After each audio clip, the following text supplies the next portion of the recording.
శ్రీమాత్రే నమ. జయ గురు దత్తాత్రేయ నమ. ఈ వీడియోలో మనం మీనరాశి వారికి జూలై నెల మాస ఫలితాలు తెలుసుకుందాం. అయితే మీనరాశి వారికి జన్మశని జరుగుతున్నప్పుడు కూడా ఇప్పుడు ఏర్పడినటువంటి ఈ యోగాలు టెంపరీగా మీ జన్మశని ఫలితాలని పక్కన పెట్టి ఇప్పుడు ఏర్పడినటువంటి యోగాల ఫలితం మీలో విజయ అవకాశాలని పెంచుతాయి. ఒక సంతోషకరమైనటువంటి ఆనందమైన జీవితాన్ని గడపడానికి కారణం అవుతూ ఉంటుంది. శని దుఃఖకారకుడు, బాధలకి కష్టాలకి కారణం అవుతూ ఉంటాడు. ఇప్పుడు రాశి అందే సంచరించడం వల్ల జాతకుడు ఏదో ఒక నిరాశ నిస్పృహతో ఉండడం జరుగుతూ ఉంటుంది. ఏదైనా ఒక అవకాశం వచ్చినా కూడా దాన్ని వదులుకోవడం జరుగుతూ ఉంటుంది. అతనికి ఏదో మంచి కాలేజీలో సీట్ వస్తే అదంతా చాలా రూల్స్ స్ట్రిక్ట్గా ఉంటాయి. పొద్దున్నే లెగాల, హాస్టల్ అయ్యి మనం చదవలేం అని ఏదో ఆర్డినరీ డే స్కాలర్గా చేరడం చేస్తూ ఉంటాడు. ఈ విధంగా వచ్చిన అవకాశాన్ని పాడు చేసుకోవడం అన్నది శని యొక్క లక్షణం. ఇప్పుడు అది జరుగుతుంది మీనరాశి వారికి. అయితే ఇప్పుడు ఏర్పడినటువంటి ఫలితం చతుర్థ స్థానంలో గురువు రవి ఏర్పడడం వల్ల మీకు నూతన ఉద్యోగ అవకాశాలు రావడం జరుగుతుంది. అంటే గురువు మీకు దశమాధిపతి, గవర్నమెంట్ ప్లానెట్ అయినటువంటి రవి, అంటే గవర్నమెంట్ ప్లానెట్ అధికారానికి, హోదాకి, గౌరవానికి కూడా రవి కారకుడు. అసలు ఒక మనిషికి ధనం ఇవ్వాలన్నా, హోదా ఇవ్వాలన్నా, గౌరవం, ఆరోగ్యం ఇవ్వాలన్నా కేవలం రవి వల్లే అవుతుంది. అటువంటి రవి రాష్ట్రాధిపతితో కలిసి ఉండడం వల్ల మీలో ప్రస్తుతం ఉన్నటువంటి నెగిటివ్ ఎనర్జీ అంతా వెళ్ళిపోయి కొత్తగా పాజిటివ్ ఎనర్జీ మీలో ప్రవేశించి చిన్న చిన్న బలహీనతలు ఉంటే అవి అన్నీ కూడా పక్కన పెట్టి నూతన ఉత్సాహంతో మీరు కొత్త ప్రయత్నాన్ని స్వీకరిస్తే కొత్తగా మీ జీవితం ప్రజెంట్ అవ్వడం జరుగుతుంది. అంటే కొత్త ఆఫీసు, కొత్త ఉద్యోగం, కొత్త కారు, కొత్తగా ఇవన్నీ ఏర్పడుతూ ఉంటాయి. అలాగే మీ యొక్క ఆహారపు అలవాట్లు, జీవన విధానం కూడా మారుతుంది. పెద్దవారితో, గౌరవప్రదమైన వ్యక్తులతో మీకు పరిచయాలు పెరుగుతాయి. సంఘంలో మీ స్టేటస్సు, హోదా పెరిగే అవకాశాలు ఉంటాయి. దీన్ని ప్రస్తుతం మీరు సద్వినియోగపరచుకోండి. అయితే ఇప్పుడు మీకు ఎటువంటి అవకాశం వచ్చినా కూడా ఎవరో ఒకరు మిమ్మల్ని నిరుత్సాహపరుస్తూ ఉంటారు. అందువల్ల వారి మాటలు లెక్క చేయకుండా కేవలం ఎవరైతే మిమ్మల్ని ప్రోత్సహిస్తూ ఉంటారో, మీ ఉన్నతిని, ప్రగతిని కోరుకుంటారో అటువంటి వ్యక్తులను మాత్రమే మీరు విశ్వసించి వారితోనే మీరు స్నేహం చేయడం, వారి మాటలు వినడం వల్లనే ఇప్పుడు ఉన్నటువంటి ఈ అవకాశం మీకు లభిస్తుంది. దాని తర్వాత ధన భాగ్యాధిపతి కుజుడు 6వ స్థానంలో కేతుగ్రహంతో సంచరిస్తున్నాడు. అంటే విజయం, అటు కోర్టు సమస్యలున్నా, అన్నదమ్ములతో విభేదాలున్నా, భార్యతో తగువులున్నా 100% విజయం మీకే రావడం జరుగుతూ ఉంటుంది. అంటే సాధారణంగా ఎవరికైనా విజయం వస్తుంది, విజయంతో పాటు మీకు ధనం కూడా వస్తుందన్నమాట. అటు ఒక క్రీడా రంగంలో ఉన్నా, ఒక రాజకీయ రంగంలో ఉన్నా, ఏదైనా సరే మీకు అనుకూలంగా ఉంటుంది. అటువైపు నుంచి మీకు రావాల్సిన డబ్బు కూడా రావడం జరుగుతూ ఉంటుంది. ఈ విధంగా మీ యొక్క సక్సెస్ ఉంది. స్థిరాస్తులపై ఉన్న వ్యవహారాలు పరిష్కారం అవుతాయి. దాని తర్వాత శుక్రుడు మీకు తృతీయ స్థానంలో స్వక్షేత్రగతుడై ఉన్నాడు. తృతీయ అష్టమాధిపతిగా, అంటే కొత్త పరిచయాలు కలుగుతాయి మీకు. అంటే ముఖ్యంగా ఒక ధైర్యవంతులు, బాగా ఉన్నత స్థాయి హోదా కలిగినటువంటి స్త్రీలు కానీ, అలాగే మగవారు కానీ. అంటే శుక్రుడు అనగానే మనకి స్త్రీ అన్నది తెలుస్తూ ఉంటుంది, కానీ శుక్రుడు పరశురాముని యొక్క అవతారం అవటం వల్ల ఒక వీరోచితుడైనటువంటి, చాలా బలవంతుడైనటువంటి వ్యక్తి కూడా మనకి తారసపడుతూ ఉంటాడు. అంటే శుక్రాచార్యులు విష్ణుమూర్తి అంతటి వ్యక్తితో పోటీ పడడం జరిగింది. అంటే విష్ణుమూర్తి దేవతలను పైకి తీసుకురావాలని ఆయన అనుకుంటే రాక్షసులను తీసుకురావాలని శుక్రాచార్యుల వారు ఎంతసేపు వారి కోసం పోరాడాడు. అంటే బలహీనుల వైపు పోరాటం జరిగింది ఈ శుక్రాచార్యుల వారు. దాన్ని బట్టి ఇప్పుడు మీ యొక్క శక్తికి, అంటే మీలో ఉన్నటువంటి చాతుర్యానికో బలానికో ఈ 3వ స్థానంలో ఉన్నటువంటి శుక్రుడు పరశురామ శక్తిగా మారి మీరు విజృంభించే విధంగా, తిరిగి మళ్ళా మీరు విజయావకాశం వైపు నడిపించే విధంగా తృతీయ స్థానంలో ఉన్నటువంటి శుక్రుడు మీకు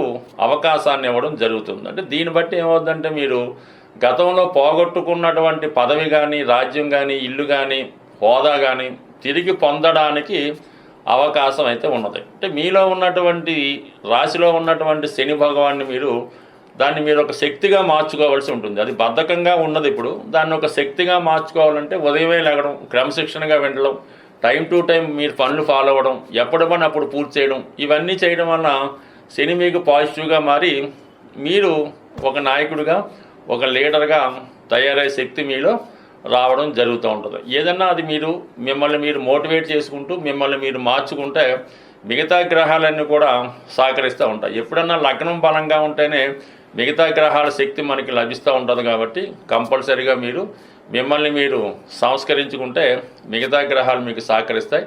బట్ ఏదైనా 12లో ఉన్నటువంటి రాహు మిమ్మల్ని రాంగ్ వైపు నడిపించే వాళ్ళు చాలామంది ఉంటారు. వాళ్ళకి దూరంగా ఉంటూ మిమ్మల్ని ఉన్నతం వైపు నడిపించే వాళ్ళ చుట్టూ తిరిగితేనే మీ లైఫ్ చేంజ్ అయ్యే అవకాశం ఉంది. స్వస్తి. ప్రతి ఒక్కళ్ళకి కూడా ధనం అన్నది చాలా ఇంపార్టెంటు.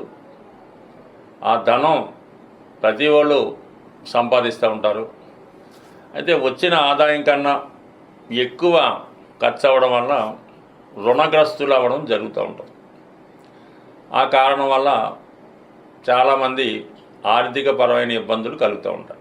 ఇప్పుడు మీకు ధనాన్ని కూడబెట్టడానికి, అంటే ధనం సంపాదించడం అందరికీ తెలుస్తుంది, అది దాచుకోవడం, అలాగే మీ అవసరానికన్నా ఎక్కువ ధనం రావడానికి ఒక పరిష్కారం అన్నది మీకు తెలియజేయడం జరుగుతూ ఉంటుంది. అది సింపుల్గానే ఉండడం జరుగుతూ ఉంటుంది. అయితే ఇది నమ్మకంతో చేయవలసి ఉంటుంది. ముఖ్యంగా ధనాన్ని కూడబెట్టడంలో ఈ చీమలు చాలా ఇంపార్టెంట్ అన్నమాట. అవి ఏం చేస్తాయంటే ఎక్కడన్నా ఆహారం దొరికితే మొత్తం అంతా ఒక చోట దాచుకునే, ఎందుకంటే వర్షాలు వచ్చినప్పుడు దానికి పనిచేస్తుందని. కాబట్టి మీరు చీమలకి ఆహారం వేయవలసి ఉంటుంది. ముఖ్యంగా అంటే శాస్త్రాల్లో చెప్పిన ప్రకారం ఏం చెప్పారంటే తమలపాకు తీసుకొని దాని మీద ఒక నెయ్యి అంటే తేనె వేసి చీమలు ఉన్న చోట పెట్టడం జరుగుతుంది. ఇప్పుడు ఆ విధంగా కాకుండా మీరు డైరెక్ట్గానే పంచదార, బియ్యం పిండి కలిపి ఈ చీమలకి ఆహారంగా వేయడం వల్ల అది ఎప్పుడు చేయాలి? మనం మంగళవారం చేయవలసి ఉంటుంది. అంటే కుజుడు సంబంధించిన వారం అవటం వల్ల అది ఆ మంగళవారం రోజు ఈ చీమలకి ఆహారంగా వేయడం వల్ల కంపల్సరీగా మీకు ఈ ధనం పోగవుతుంది అన్నమాట. సేవింగ్స్ అవుతాయి, ఖర్చులు తగ్గుతాయి. అలాగే మీరు ఒక కొబ్బరికాయ అంటే బాగా, అంటే మన సోమయ్యప్పకి వెళ్ళినప్పుడు ఇరుముడిలో వేసినటువంటి కొబ్బరికాయ, కురిటి కొబ్బరికాయ అంటారు. ఆ కొబ్బరికాయ ఒకటి తీసుకొని దానికి ఒక కన్నం పెట్టి అందులో శుభ్రమైనటువంటి తేనె, పంచదార, బెల్లంతో నింపాలన్నమాట. అంటే అయ్యప్పకైతే నెయ్యితో నింపుతారు.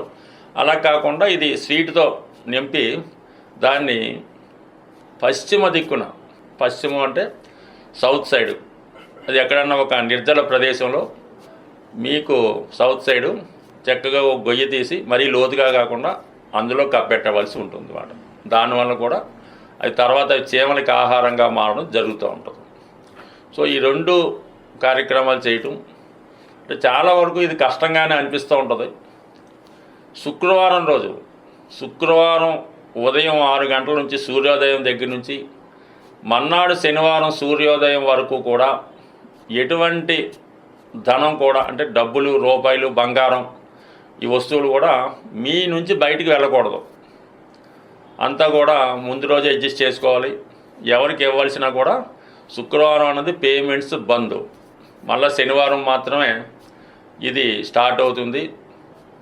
ఇది ఎంత కష్టమైనా సరే మీరు అవసరమైతే శుక్రవారం అర్జెంట్ అయితే వేరే వాడిని ఫోన్పే చేయమంటే తప్ప మీరు మాత్రం ఖర్చు పెట్టద్దు. అలాగ ఒక 8 వారాలు మీరు చేస్తే 100% మీ యొక్క ఆర్థిక సమస్య పరిష్కారమై నిరంతరం మీ ఎనపెట్లో ధనం నిలబడుతూ ఉంటుంది. ఇది ఎక్కువగా ఆంధ్ర ప్రాంతంలో, ఈ కృష్ణా జిల్లా, ఈస్ట్ గోదావరిలో చాలా వరకు పాటిస్తుంటారు. అది కూడా చేసుకోండి.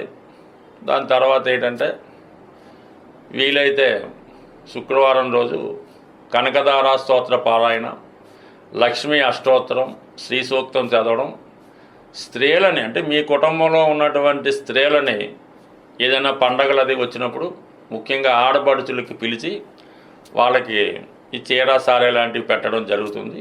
అలాగే ఇంట్లో ఉన్నటువంటి మీ కూతురు అవ్వచ్చు, భార్య అవ్వచ్చు, తల్లి అవ్వచ్చు, ఎట్టి పరిస్థితుల్లో కూడా వారిని దుఃఖం కలిగేలాగా కన్నీరు పెట్టుకునే విధంగా మాత్రం మీరు ప్రవర్తించవద్దు. సాధారణంగా ఒక కుటుంబం పతనం అవుతుందంటే ఆ కుటుంబంలో స్త్రీ దుఃఖమే కారణం అవుతుంటుంది. ఊరకనే ఏడుస్తుంటారు. శుక్రవారం రాగానే ఒక్కొక్క ఇంట్లో ఎలా ఉంటుందంటే ఊరికే ఏడుస్తుంటారు. ఎందుకు ఏడుస్తారో అర్థమవుతావు. దాంతో ఆ యజమానికి ఇంకా చెప్పక్కర్లేదు. సో అటువంటివి ఉంటే సాధారణంగా పరిష్కరించుకుంటే కుటుంబం సంతోషంగా ఉంటుంది. అది మనం నియమంగా ఉండడం అంటే కామన్గా ఈ శుచి శుభ్రత అవన్నీ కామన్గా ఉంటాయి. ఈ కొద్దిపాటి రెమెడీలు మీరు పాటిస్తే తర్వాత ఇంకా బెటర్ రెమెడీస్ తెలుసుకునే ప్రయత్నం చేద్దాం. స్వస్తి.